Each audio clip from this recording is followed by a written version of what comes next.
یہ چاہوں گا کہ آپ ہمارے ناظرین کو یہ بتائیں کہ حضرت سیدنا فاروق اعظم رضی اللہ تعالیٰ عنہ کی شخصیت جتنی بڑی شخصیت ہے، آپ کی ایک زندگی ہے کہ آپ نے اسلام قبول کرنے سے پہلے جو وقت گزارا، پھر آپ نے اسلام قبول کرنے کے بعد، تو سب سے پہلے یہ جاننا ہمیں ضروری ہے کہ آپ کے اسلام قبول کرنے کا وہ حسین واقعہ کیا ہے، آپ نے کس انداز میں اسلام قبول کیا۔ وہ جیسے ہمیں حضرت سیدنا عبداللہ ابن مسعود رضی اللہ تعالیٰ عنہ کی ایک بڑی خوبصورت روایت ملتی ہے، آپ فرماتے ہیں کہ حضرت عمر فاروق رضی اللہ تعالیٰ عنہ کا اسلام قبول کرنا اسلام کے لیے عزت کا سما بنا، پھر آپ کا ہجرت کرنا اسلام کے لیے عزت بنا، پھر جو آپ کا جو دور آیا، دور خلافت تھا، وہ اسلام کے لیے اور اسلام کو ماننے والوں کے لیے رحمت کا سامان تھا۔ تو یہ جو واقعہ اسلام کے قبول کرنے کا ہے، میں چاہوں گا کہ آپ ہمارے ناظرین کے سامنے بیان فرمائیے۔ بسم اللہ الرحمن الرحیم۔ سب سے پہلے تو میں علامہ ضیاء المصطفیٰ قمر صاحب دامت برکاتہ القدسیہ کا شکر گزار ہوں جزاک اللہ کہ آپ نے اس خوبصورت پروگرام میں مجھے دعوت دی، اور اس کے بعد شعور ٹی وی کی پوری ٹیم کو میں ان کا شکریہ ادا کرتا ہوں، اور اللہ رب کائنات پوری دنیا کے اندر شعور ٹی وی کے ذریعے مسلمانوں کے اندر بلکہ پوری دنیا کے اندر نبی پاک صلی اللہ علیہ وآلہ وسلم کے دین کا شعور پیدا فرمائے، آمین۔ آج اس خوبصورت پروگرام میں اور جس عنوان پہ ہم گفتگو کرنے والے ہیں وہ حضرت داماد حضرت علی المرتضیٰ شیر خدا اور سسر پاک حضرت محمد مصطفیٰ صلی اللہ علیہ وآلہ وسلم حضرت سیدنا عمر فاروق رضی اللہ تعالیٰ عنہ۔ نبی پاک صلی اللہ علیہ وسلم نے جب آپ نے نبوت کا دعویٰ کیا تو کفار آپ کے جو ہیں وہ بہت زیادہ دشمن بن گئے، 39 لوگ مسلمان ہو چکے تھے۔ تو ابو جہل کہنے لگا، میٹنگ کفار کرتے تھے، ابو جہل کہنے لگا 40 نہیں ہونے دینے، 40 ہو گئے، پھر بڑھتے جائیں گے بڑھتے جائیں گے۔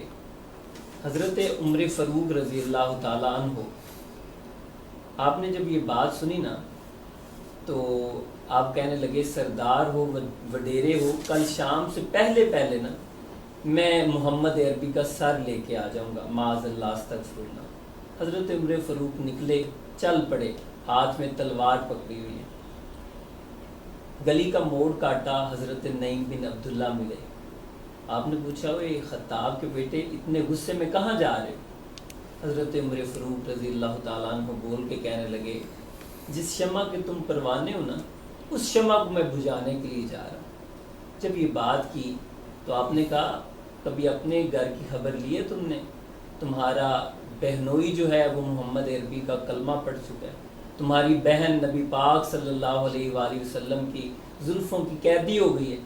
جب یہ بات کی نا تو آپ کو اور غصہ آیا، آپ دروازے فوراً اپنے بہن کی طرف چل پڑے، گھر کی طرف۔ دروازے پہ پہنچے نا تو کانوں میں قرآن شریف کی تلاوت کی آواز آئی، غضب ٹوٹا عمر دہلیز پر جس وقت چڑھتے تھے، وہ دونوں حضرت خباب سے قرآن پڑھتے تھے۔ اللہ، اور غصہ آیا، دروازے کو ٹھوکر لگائی، دروازہ کھولو۔ اندر سے بہن نے اپنے خاوند کی طرف دیکھا، کہنے لگی عمر آیا ہے۔ مسکرا کے کہنے لگی کہ عمر نہیں آیا بلکہ یہ اللہ تعالیٰ کی طرف سے پیغام آیا ہے، اب محبت آزمائی جائے گی، اب عشق پرکھا جائے گا، کون رسول اللہ کا زیادہ دیوانہ۔ جب یہ بات ہوئی آپ نے حضرت خباب سے کہا کہ آپ قرآن شریف کو لے کے ایک سائڈ پہ چھپ جائیں تاکہ آپ کو کچھ نہ کہے، اب میں جانوں اور میرا بھائی جانے۔ جب یہ بات ہوئی نا تو آپ نے دروازہ کھولا، حضرت عمر فاروق نے غصے سے کہا کیا کر رہی تھی؟ میں نے سنا تم نے محمد عربی کا کلمہ پڑھ لیا ہے۔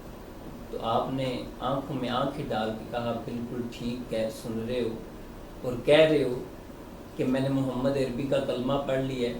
تو حضرت عمر فاروق غصے سے کہنے لگے میری پہلی اور آخری بات سن لو، محمد عربی کا کلمہ چھوڑ۔ حضرت فاروق اعظم نے یہ سوچا ہوگا کہ ایک وقت تھا جب میں بولتا تھا بہن ڈر جایا کرتی تھی، آج کیا معاملہ پیش آیا؟ انہوں نے کہا کہ محسوس ہوا ان کو کہ اب اسلام کا بول بالا ہے، ان کے اندر اب اسلام کی قوت پیدا ہو گئی، وہ ایمانی قوت کے ساتھ انہوں نے جواب دیا۔ آپ نے جب یہ بات کی تو آپ نے مارنا شروع کر دیا، جب مارا، کبھی بہن کو مارتے ہیں، کبھی بہنوئی کو مارتے ہیں، تو آپ پھر کھڑے ہو گئے. بہن بول کے کہنے لگی اے عمر، ہم کو اگر تو مار بھی ڈالے، شکنجوں میں کسے یا بوٹیاں کتوں سے نچوا لے، مگر ہم دین حق سے اب تو ہرگز پھر نہیں سکتے. بلندی معرفت کی مل گئی ہے، اب گر نہیں سکتے. کیا بات. جب یہ بات ہوئی نا تو اور مارا. جب مار مار کے تھک گئے نا تو اچانک دل میں خیال پیدا ہوا، کیسا جوش ہے ان کے دل کے اندر کہ میں مارتا ہوں پھر بھی کھڑے ہو جاتے ہیں، ڈر نہیں رہے. تو دل میں خوف خدا پیدا ہوا. تو کہنے لگے کہ مجھے بھی سناؤ کیا پڑھ رہے تھے. تو آپ نے حضرت حباب کو بلایا کہ پڑھیں، سنائیں. جب قرآن شریف کی تلاوت کی نا، طٰہٰ یاسین حامیم، تو کانوں کے رستے سے جب یہ آواز دل کے دروازے تک پہنچی نا تو دل کے دروازے پہ دستک دی، فوراً کفر کا تالا ٹوٹ گیا. اللہ.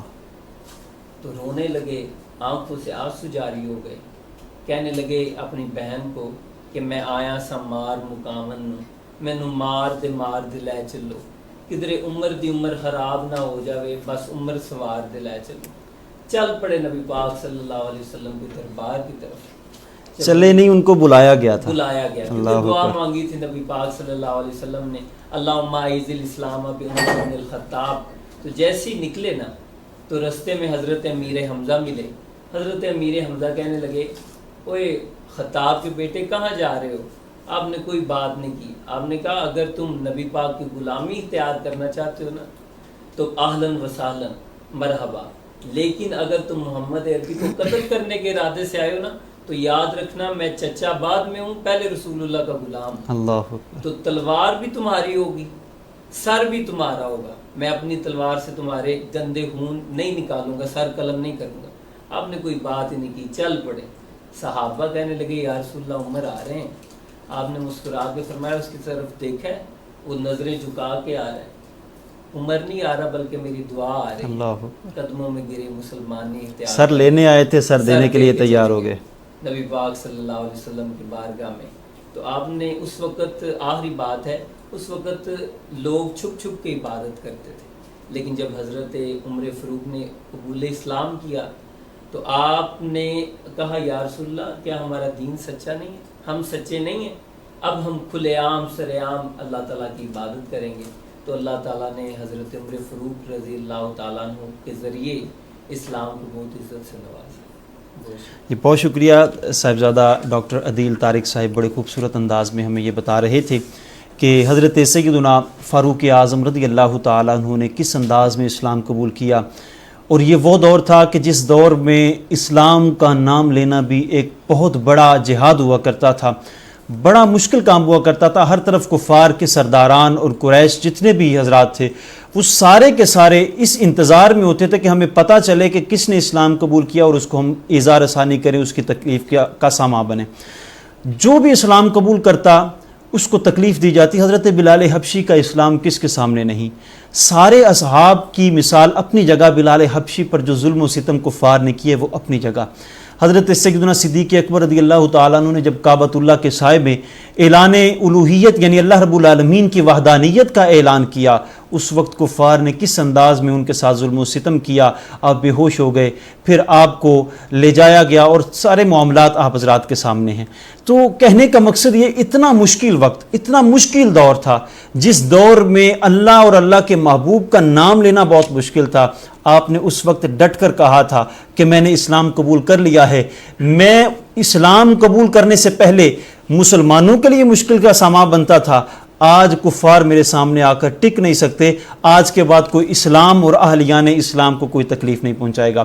پھر یہی وجہ تھی حضور سید عالم صلی اللہ تعالیٰ علیہ وسلم نے ان کو بڑے اعزازات سے نوازا.